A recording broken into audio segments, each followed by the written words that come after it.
ये छोटे छोटे मतलब जो काम करने वाले बेचारे लोग हैं, मैं तो इनको हीरो कहता हूँ, जो कि एक सबसे बड़ा जहाज और मिशन तो ये है, वो अपना घर चला रहे हैं, वो मेरे हीरो हैं वो।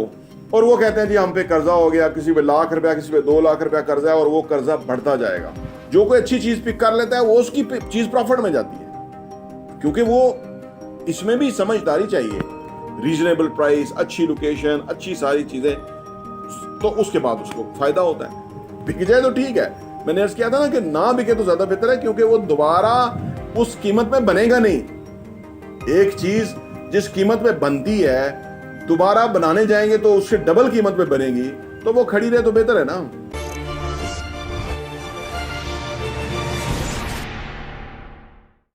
बिस्मिल्लाहिर्रहमानिर्रहीम, अस्सलाम वालेकुम रहमतुल्लाहि व बरकातहू। मेरा नाम अहमद अकील है, आप देख रहे हैं प्रॉपर्टी टीवी। आजकल घर नहीं बिक रहे और घर महंगे भी हो गए हैं, बिक भी नहीं रहे। ये बैरिया टाउन के अंदर कुछ कंपनियां हैं, उन्होंने 30-30 घर बनाए हुए हैं। अब देखना तो कहेगा इनसे बड़ा कोई बेवकूफ़ नहीं है कि 30 घर बना के खड़े कर दिए, मुकम्मल फिनिश, और उसमें हार पे एक चौकीदार भी है और रात को लाइटें भी जलती हैं, खर्चा भी बहुत होता है, और घर बिकते नहीं है। ये हुआ क्या है? ये जो डिजास्टर हुआ है, ये क्या हुआ? इसने इंडस्ट्री को किस तरह हिला के रख दिया। और वो नासमझ लोग जो कहते हैं कि जी वो लोगों के घर नहीं बिक रहे, लोगों के घर नहीं बिक रहे, वो तो तमाशबीन टाइप है। वह घर नहीं बिक रहे, उसकी कोई रीज़न है। क्या रीज़न है, क्यों ऐसा है, और कैसे इंडस्ट्री के अंदर इस वक्त बुरा टाइम आया हुआ है, आइए बात करते हैं।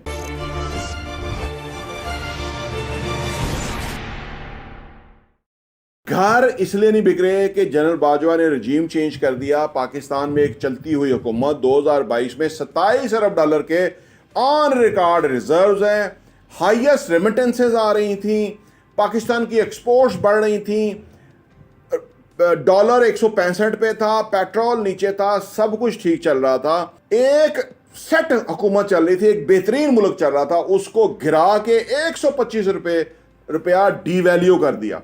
स्टील 1,20,000 पे था, वो 2,90,000 पे चला गया।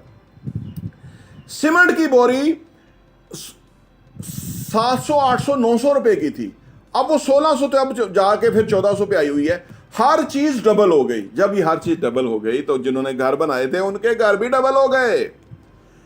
अब वो फर्ज करो 1 करोड़ का बेच रहे थे, तो जब ये पैसा ही आधा डिवैल्यू होगा तो वो घर 1 करोड़ रुपए का 2 करोड़ का खड़ा हो गया। अब लोगों का पैसा डिवैल्यू होगा, अब खरीदार के पास करोड़ का घर 2 करोड़ का लेने की तो हिम्मत नहीं है ना।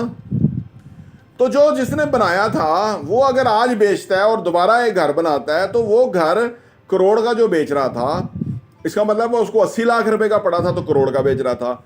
अब अगर वो 2 करोड़ का बेचेगा तो 1.5 लाख रुपया उसका 1.5 करोड़ रुपया उसकी कास्ट आएगी, क्योंकि वो सीमेंट जाके मार्केट से लाएगा, स्टील लाएगा, तो उसको 2,60,000 पे टन मिलेगा, जो कि 1,20,000 पे टन मिल रहा था। ये जो हुकूमत करने आए हैं, ये तो किसी खाते में नहीं थे, ये तो मुजरम हैं, ये तो डाकू हैं, ये तो सिर्फ जेल के अंदर थे, ये तो उल्टा लटकाना बाकी था, और इनको ही हुकूमत में आके बिठा दिया और उन्होंने अवाम को क्रश कर दिया।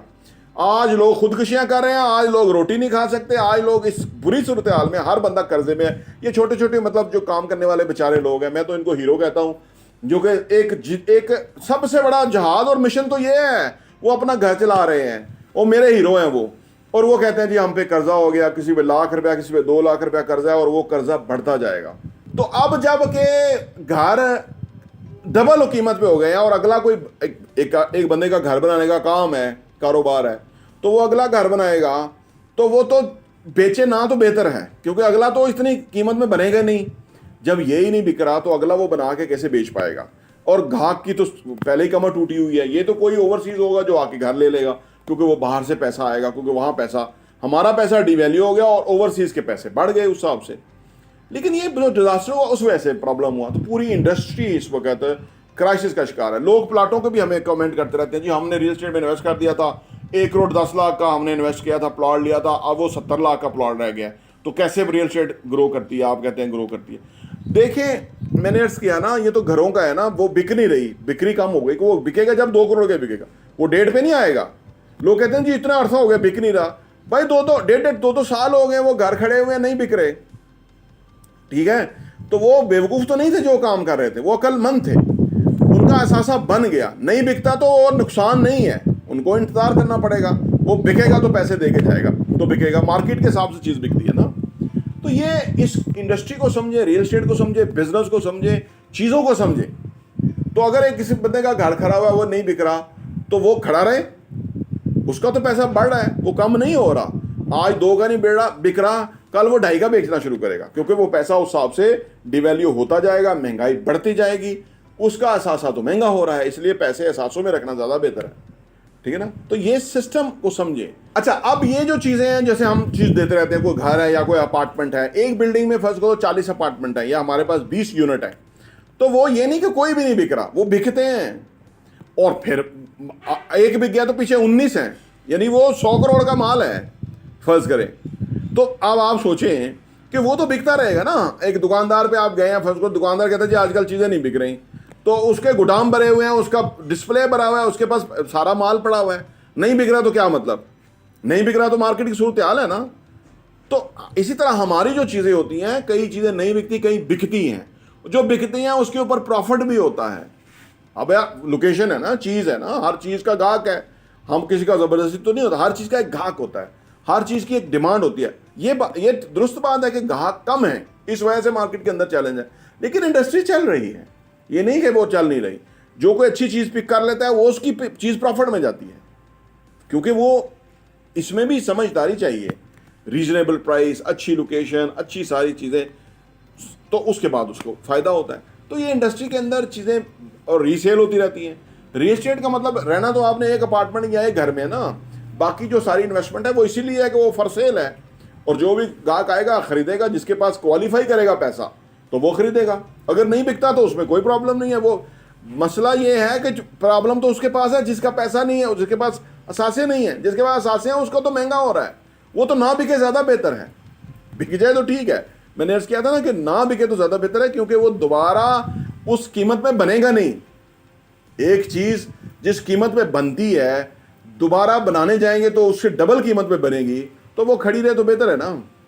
मुनाफा तो एक दफ़ा हो जाएगा, तो दूसरी दफ़ा तो वो पूरा काम ही नहीं हो सकेगा। तो ये फ़र्क पड़ा हुआ है, इसको समझें। जो बिल्डिंग्स बन रही हैं, हम आपको दिखाते हैं, ये बिल्डिंग लोअर ग्राउंड खड़े में थी, फिर ये एक स्लैब डला, दूसरा स्लैब डला, आज हमारा लेंटर आजाद ये हो रहा है। इसका मतलब है कि लोगों ने खरीदी हैं चीज़ें, तो तब उस पर पैसा लग रहा है। 2,60,000 रुपये टन स्टील है, वो स्टील उसमें डलता है, और स्टील एडवांस पैसे पे आता है, ये बात याद रखिए। पैसा उनके अकाउंट में पहले जाएगा तो वो स्टील मिल जो है वो स्टील भेजेगी, पैसा भेजने के बाद भी इंतज़ार करना पड़ सकता है कि स्टील आए। तो बात यह है कि इतनी डिमांड जो है वो सप्लाई नहीं है, तो जो पैसा आता है तो फिर ही काम चलता है। तो ये बात समझिए, जो बिल्डिंग बन रही है, प्रोग्रेस दिखा रही है, इसका मतलब है कि लोगों उसके ऊपर पैसा दे रहे हैं। दूसरी बात, जिन लोगों ने खरीदा हुआ है वो इंस्टॉलमेंट देते हैं, तो काम चलता है। ये चीज़ें हैं। प्रॉपर्टी देखने का बहुत बहुत शुक्रिया।